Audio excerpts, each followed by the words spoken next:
You filled up your cart and made it to the front of the grocery line when you're confronted with yet another choice. What kind of bag should you use? If you've seen the images of plastic bags strewn across the ocean, it might seem obvious that plastic is bad for the environment.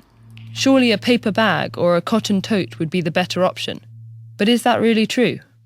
Each of these three materials has a unique environmental impact that's determined by its carbon footprint, its potential to be reused and recycled, and its degradability.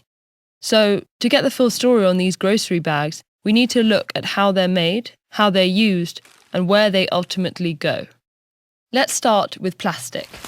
The typical thin and flimsy plastic bag is made of high-density polyethylene, commonly known as HDPE. Producing this material requires extracting petroleum from the ground and applying extreme heat.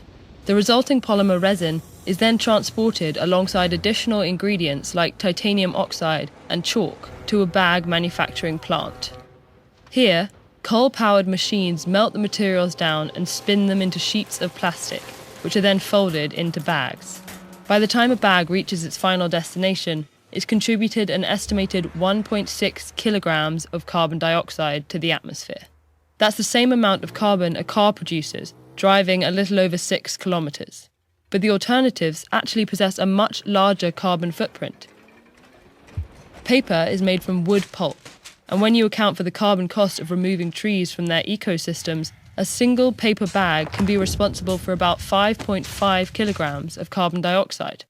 Meanwhile, growing cotton is an extremely energy and water-intensive process. The production of a single cotton tote emits an estimated 272 kilograms of carbon dioxide. When we compare carbon footprints, plastic bags are the clear winner. But environmental impact is also determined by how the bag is used. Reusing or recycling these bags significantly offsets their environmental toll by reducing demand for new production. To quantify that offset, we can divide the bag's carbon footprint by the number of times it's reused. For example, if a typical paper bag is reused 3 times, it has a lower net impact than a single-use plastic bag. The carbon footprint of a cotton tote can similarly be lowered if it's reused 131 times. Of these 3 options, durable cloth totes are most likely to be reused. Evidence shows paper bags are quickly discarded due to their tendency to tear. This issue plagues HDPE bags as well, but even when they're made to avoid tearing, their widespread availability makes it easy to treat them as single-use items. Fortunately, researchers estimate that 40% of HDPE bags are reused at least once for throwing out waste.